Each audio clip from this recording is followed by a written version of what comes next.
नमस्कार दोस्तों। आज इस वीडियो के माध्यम से हम लोग CMS-ED के रजिस्ट्रेशन से जुड़ी बातों को डिस्कस करेंगे।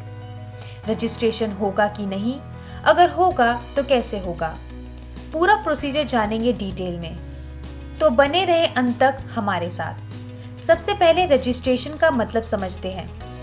रजिस्ट्रेशन का सिंपल मीनिंग है पंजीकरण, यानी रजिस्टर में दर्ज करना, कराना या होना होता है। CMS-ED हेतु इस रजिस्ट्रेशन प्रोसेस को आज यहाँ डिस्कस करेंगे। कैसे होता है रजिस्ट्रेशन और हमारा कॉलेज कैसे मदद करता है अपने स्टूडेंट को रजिस्ट्रेशन प्रोसेस में। लेकिन पहले इनसे जुड़ी कुछ आवश्यक बातें जो जान लेनी जरूरी है उनको पहले देख लेते हैं। हम आपसे आग्रह करते हैं कि बने रहें और ध्यान से सुने पूरी बातों को। सबसे पहले, क्या आपको पता है कि हमारे देश की अर्थव्यवस्था दुनिया में सबसे तेजी से बढ़ने वाली अर्थव्यवस्था है। हम वर्ल्ड में छठी सबसे बड़ी अर्थव्यवस्था हैं।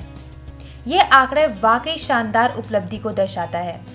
पर क्या इन आंकड़ों में बिहार के मुजफ्फरपुर में चमकी बुखार और संसाधनों के आधार पर मर रहे बच्चों की संख्या को भी लिखा जाएगा? हमारे देश में करीब 10 लाख बच्चे अपना पहला जन्मदिन बनाए बगैर ही मर जाते हैं, यानी 10 लाख बच्चे एक साल भी नहीं जी पाते।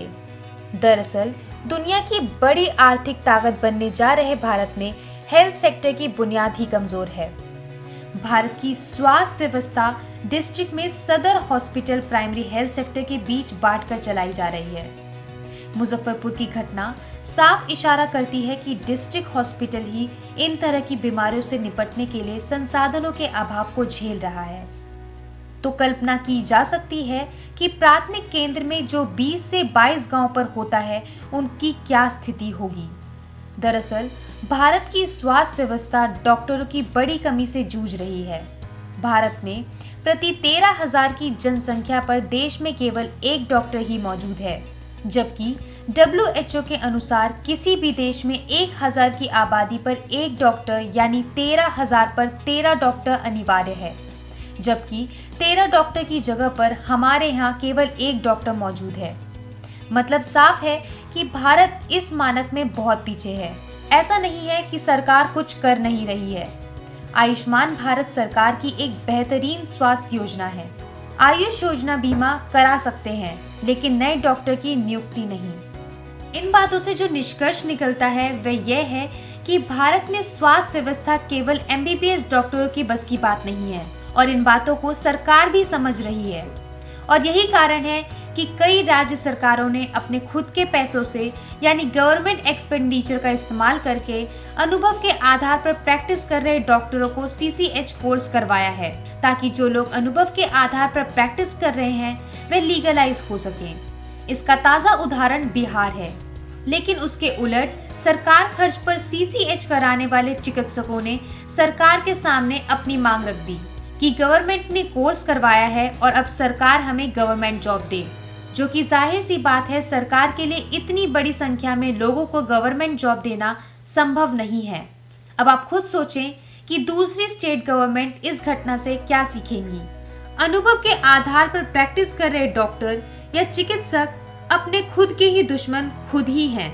सरकार चाहती है उनको लीगलाइज करना, कोर्स भी कराती है तो अपनी मांग रख देते हैं कि नौकरी दो। कुछ अनुभव के आधार पर प्रैक्टिस करने वालों पर कोई फर्क नहीं पड़ता और वे कोर्स भी नहीं करना चाहते। वैसे लोगों को लगता है कि कार्रवाई तो हो नहीं रही है, फिर कोर्स क्यों करना है। कुछ लोग जानकारी के अभाव में गलत जगह से कोर्स कर लेते हैं और उनका रजिस्ट्रेशन नहीं हो पाता है।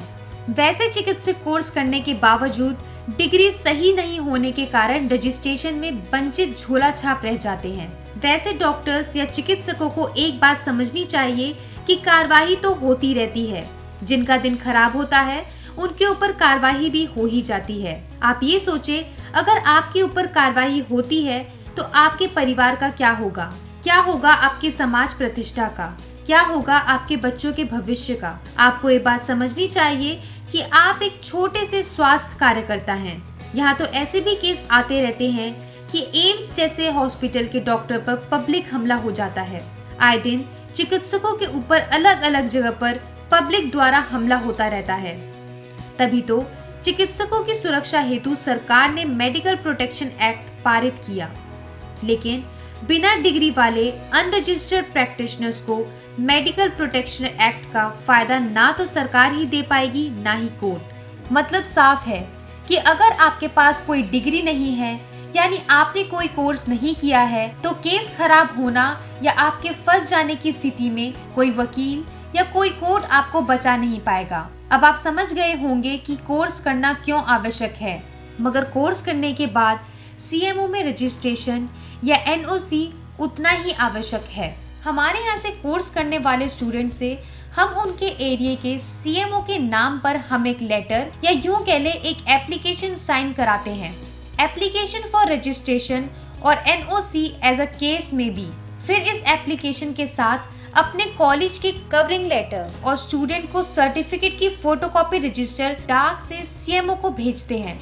अगर आवश्यक हुआ तो रिमाइंडर भी हमारे द्वारा भेजा जाता है। दोस्तों, ये देखा गया है कि कई सीएमओ रजिस्ट्रेशन कर देते हैं, कई एनओसी इशू कर देते हैं। एनओसी और रजिस्ट्रेशन में कोई फर्क नहीं होता, वास्तव में दोनों का मतलब सेम है। लेकिन ये आवश्यक है कि हर सीएमएस ईडी वाले डॉक्टर के पास रजिस्ट्रेशन या एनओसी दोनों में से कोई एक होना जरूरी है। हमारे यहाँ से कोर्स करने वाले स्टूडेंट्स को हम खुद अपने इनिशिएटिव से एनओसी या सीएमओ रजिस्ट्रेशन दिलवाते हैं। लेकिन अगर आपने कहीं और से भी कोर्स किया है और आप एनओसी या रजिस्ट्रेशन हेतु हेल्प चाहते हैं तो आप हमसे संपर्क कर सकते हैं। दोस्तों, चिकित्सक का प्रोफेशन एक वाइट कलर प्रोफेशन है। इस प्रोफेशन में पैसे के साथ रिस्पेक्ट भी है। इस प्रोफेशन के साथ आपका और आपके परिवार का भविष्य भी जुड़ा है। इस बारे में सोचें और जरूर सोचें, और केवल सोचने से नहीं होगा, करना पड़ेगा। अपने कल को जुआ ना बनाएं।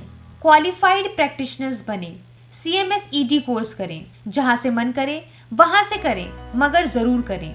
अगर हमारे यहाँ से करना चाहते हैं या आपको रजिस्ट्रेशन से रिलेटेड कोई हेल्प चाहिए तो कॉल करें या व्हाट्सएप करें 8595132436 पर, या ईमेल करें info@hctm.in पर।